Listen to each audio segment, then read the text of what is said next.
Good afternoon students. I hope कल मैंने आपको जो भी बताया था न्यूट्रिशन टॉपिक था आपका, जिसमें मैंने डाइजेशन के बारे में आपको डाइजेस्टिव सिस्टम क्लियर किया था मैंने आपको कि ह्यूमन में डाइजेस्टिव सिस्टम जो मनुष्य होता है उसमें पाचन तंत्र के बारे में मैंने आपको बताया था। कल जब हम पाचन तंत्र के बारे में बात कर रहे थे तो उस पाचन तंत्र के बारे में कि मनुष्य में पाचन की क्रिया कितने भागों में या कितने चरणों में होती है, कहाँ कहाँ पर मनुष्य के शरीर में पाचन होता है।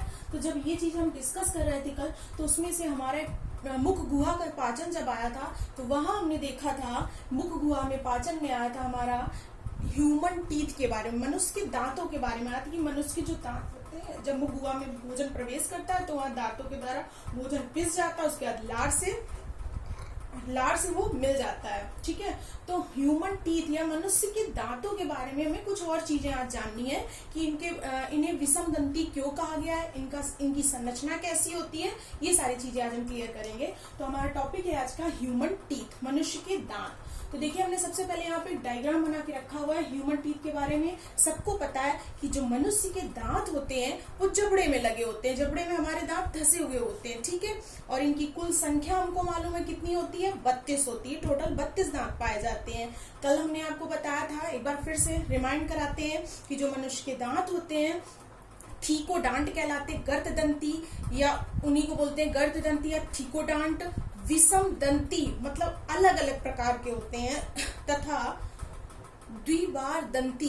क्यों होते द्विबार दंती बताया था मैंने कल कि 2 बार निकलते हैं, एक बार दूध के दांत और दूसरा स्थायी दांत निकलते हैं, इसीलिए मनुष्य के दांत के बारे में ये चीजें बताई थी। ठीक, और मनुष्य के प्रत्येक जबड़े में जो आपका पूरा जबड़ा होता है, अपर जा और लोअर जा, जबड़ा 2 भागों में डिवाइडेड होता है आपका, ये ऊपरी भाग है और ये निचला भाग है।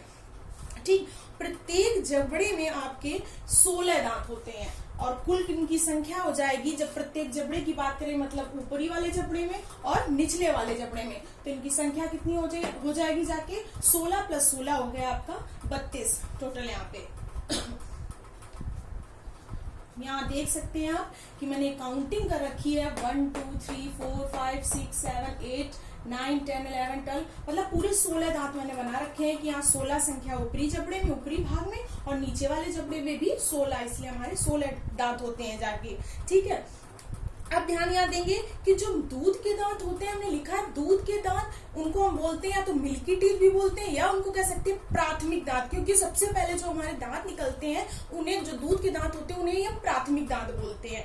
वो कब निकलते हैं याद रखिएगा, वो आपके निकलते हैं लगभग उनकी संख्या होती है 20 और वो 6 महीने से, जब बच्चा शिशु या बच्चा 6 महीने का होता है, 6 महीने से लेकर 3 वर्ष तक की आयु तक क्या होता है कि ये दांत, दूध के दांत आपके निकलते हैं।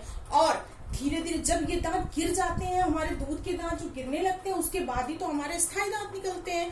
तो जो इनके गिरने का समय होता है वो लगभग 6 से 11 वर्ष की आयु तक क्या होते हैं, ये मिल्की टीथ गिर जाते हैं। तो याद रखिएगा कि दूध के दांत का निकलने का समय लगभग 6 महीने से 3 वर्ष की आयु और गिरने का समय 6 से 11 वर्ष। ठीक, उसके बाद है जो शिशु के दांत होते हैं, इनको हमने बताया कि प्राथमिक दांत भी कहा जाता है। ठीक, इनको जब इनका आप सूत्र कि शिशु दंत सूत्र क्या होता है, यहाँ पे एक चीज मिस प्रिंट हो रही है थोड़ी सी, शिशु दंत सूत्र, उसको सही कर लीजिएगा, शिशु में मात्रा गलत लगी हुई है। इंसाइजर, हाँ ये समझेंगे पहले आप चार्ट से इसको कि इंसाइजर कैनाइन किसको कहते हैं, तब मैं आपको दंत सूत्र क्लियर करूंगी। देखिए जो आपका जबड़ा होता है, एक ही दोनों में सेम कंडीशन रहती है, तो आप एक ही से समझ लीजिए और बाकी दूसरे जबड़े में भी वही कंडीशन लागू होगी, वही स्थिति सेम नीचे वाले जबड़े में भी होगी। जो आपका ऊपरी जबड़ा होता है या फिर नीचे जबड़े की बात की जाए तो ऊपरी जबड़े में जो आपके सेंटर पे सबसे दांत होते हैं, जो सेंटर पे सबसे दांत होते हैं, या फिर नीचे से समझ लो, नीचे के जो सबसे पीछे के हमारे जबड़े में दांत पाए जाते हैं पीछे की और 3 दांत जो होते हैं उन्हें हम बोलते हैं चवर्णक, चबाने वाले दांत, मतलब भोजन को चबाने का कार्य करते हैं ये हमारे दांत, इनको चवर्णक बोलते हैं या फिर मोलर बोलते हैं। फिर आप ऊपर बढ़ते हैं, उसके बाद ये 3 दांत आपके ये हो गए, ऊपर बढ़ते हैं तो 2 दांत आपके जो होते हैं, 2 जोड़ी दांत, एक जोड़ी कह सकते हैं, 2 दांत ये आपके होते हैं अग्रचवर्णक दांत, इन्हीं को बोलते हैं प्रीमोलर। मोलर हो गए, प्रीमोलर या अग्रचवर्णक, ये भी आपका चबाने का कार्य करते हैं। उसके बाद आप जस्ट ऊपर की ओर बढ़ते हैं, तब आते हैं आप एक दांत जो आपका होता है उसे हम बोलते हैं रदनक या कैनाइन। याद रखिएगा, रदनक या कैनाइन, मैंने हिंदी और इंग्लिश दोनों लिख रखा है, आपको जो भी इजी लगे। कैनाइन या रदनक जो होता है उनकी संख्या होती है 1। फिर उसके बाद हम ऊपर बढ़ते हैं। ऊपर के जो 2 दांत आते हैं, जब ऊपर के 2 दांत तक हम पहुंचते हैं तो हम अपने जबड़े के सेंटर में आ जाते हैं, क्योंकि यहाँ से हमारे दांत जो होते हैं 8 कंप्लीट हो जाते हैं। बाकी जो 2 भागों में जबड़ा बटा होता है, दायां भाग और तुम्हारा बायां भाग, लेफ्ट एंड राइट पार्ट में, ठीक है। तो मतलब 8 दांत जो होते हैं वो सेम इधर के जो हम बता रहे हैं 8 दांत आपको, ये वाले वो भी सेम 8 दांत इधर के भी ऐसे होंगे। ये वाले भी 3 मोलर होंगे, ये प्री मोलर होंगे आपके, ये आपका कैनाइन हो गया, और ये जो 2 बचते हैं वो होते हैं आपके इंसाइजर। तो आप समझ लीजिएगा, सेंटर से लीजिएगा आप या फिर नीचे से लीजिएगा, तो सेंटर से 2 ऊपर के दांत लेंगे जब आप, तो वो इंसाइजर, उसके बगल में 1 दांत आता है वो कैनाइन, नीचे प्री मोलर और मोलर। अब आते हैं दंत सूत्र की तरफ। तो ये आपके जो दंत सूत्र में हमने सिंबल रखे हैं आई, सी, पी, एम और एम जो लिया है वो हमने इसी से लिया हुआ है। आई का मतलब इंसाइजर, सी का मतलब कैनाइन और पीएम का मतलब प्रीमोलर और एम का मतलब मोलर है यहाँ पे, ठीक है। तो हमने लिखा है जो शिशु का दंत सूत्र होता है, शिशु की बात हो रही है, बच्चे की बात हो रही है, तो उसमें जो क्या बोलते हैं इंसाइजर होते हैं आपके, कृंतक दांतों की संख्या होती है वो 2 और 2 हमने इसलिए ले रखा है, ध्यान दीजिएगा कि इस जबड़े में भी 2 हो गए और इस जबड़े में भी 2 हो गए, ठीक है। मतलब यहाँ के 2 और इधर के भी 2, मतलब 2 लेंगे, दाएं और बाएं भाग की बात हो रही है। इसी तरह कैनाइन में 1 और 1 लिख रखा है हमने। प्रीमोलर जो दांत होते हैं वो शिशु में होते हैं 0, 0, मतलब प्रीमोलर दांत शिशु में विकसित नहीं होते, शिशु अवस्था में विकसित नहीं हो पाते हैं। जो आपके प्रीमोलर मतलब अग्रचवर्णक दांत होते हैं। उसके बाद मोलर आ जाइए, वो भी हमने लिख रखा है 2 और 2, 2/2। उसके बाद हमने टोटल इनको काउंट किया तो हमारे 2, 1, 3 और 2, 5 नीचे के काउंट किए तो भी हमारे 5 हो रहे हैं। इनको हमने लिख दिया 5/5 इंटू 2, हमने इसलिए लिखा है इंटू 2। आप ध्यान दीजिएगा, ये चीज बहुत ध्यान देने वाली है, क्योंकि जितनी संख्या इस अपर जा में होगी उतनी ही संख्या हमारे नीचे वाले जबड़े में भी होगी। मतलब ऊपरी जबड़े और निचले जबड़ों में समान ही तो संख्या होगी, ऐसा डिफरेंस नहीं होता है कि इसमें 2 है तो इसमें 3 हो जाए।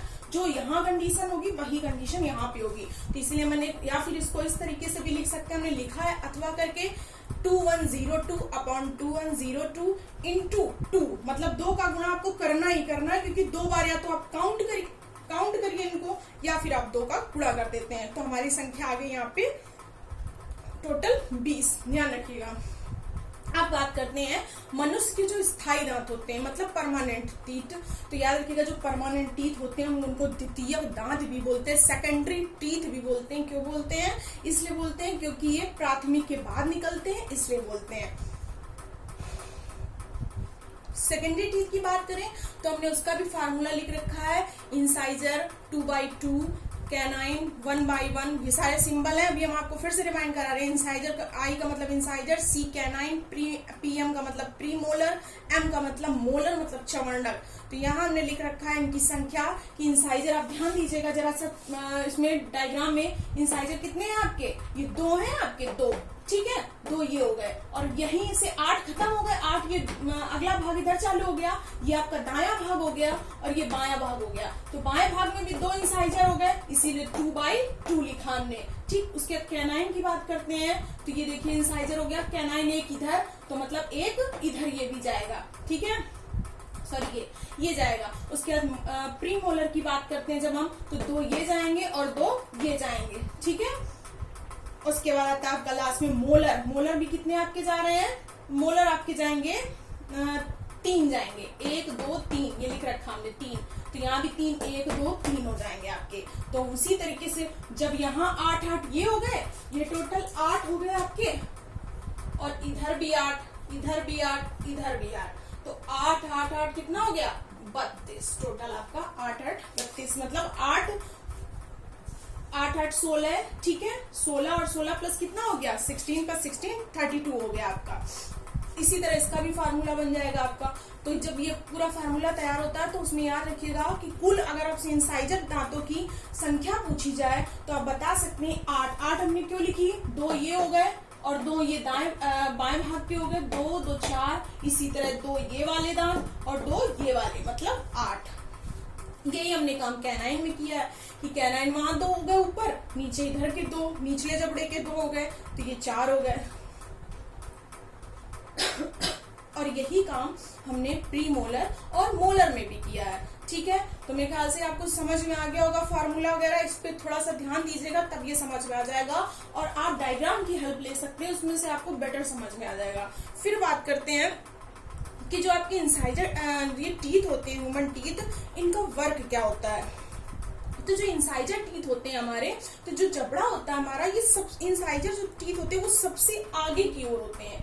ये वाले दांत ये सबसे आगे की ओर होते हैं हमारे जबड़े में, फ्रंट पे होते हैं। आपका जो फेस होता है उस पे जो सबसे आगे की ओर हमें दांत दिखाई देते हैं ऊपर की ओर, वो हमारे इंसाइजर टीथ होते हैं, जिनको हम हिंदी में कृंतक बोलते हैं। ठीक है, और ये धारदार होते हैं। ठीक है, ये काम क्या करते हैं, हमने लिख रखा है इंसाइजर टीथ या दांत भोजन को काटने का कार्य करते हैं। याद रखिएगा, काटने का काम कौन करता है, इंसाइजर करते हैं, कृंतक। उसके बाद आते हैं कैनाइन की बात।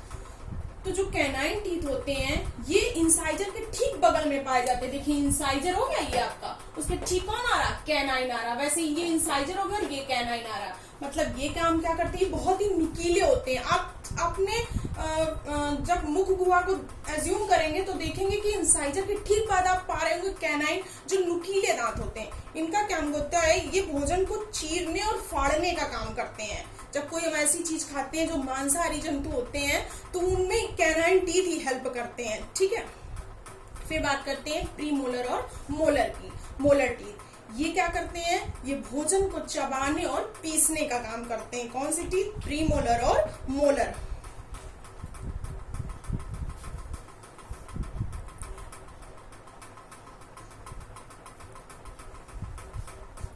अब आप कुछ बताएंगे हम आपको कि जो दांत आपका होता है, दांत की स्ट्रक्चर जो होती है आपकी इस तरीके से।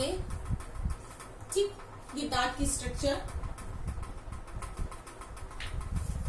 तो दांत की स्ट्रक्चर में क्या होता है आपका कि दांत के सबसे ऊपरी जो परत होती है, ठीक है, दांत जो होता है वो हमारा 3 भागों में बटा होती है। उसकी जो संरचना होती है, जो सबसे ऊपर का पार्ट होता है उसे हम बोलते हैं शिखर भाग, और जो बीच का भाग होता है उसको बोलते हैं हम नेक या ग्रीवा। हिंदी में बोलते हैं ग्रीवा या नेक कह सकते हैं, शिखर, ग्रीवा। और जो सबसे नीचे की ओर होता है उसे बोलते हैं रूट।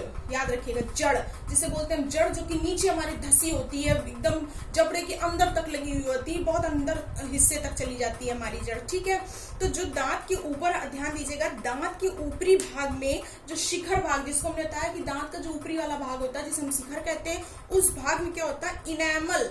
इनेमल एक प्रकार की प्रोटीन होती।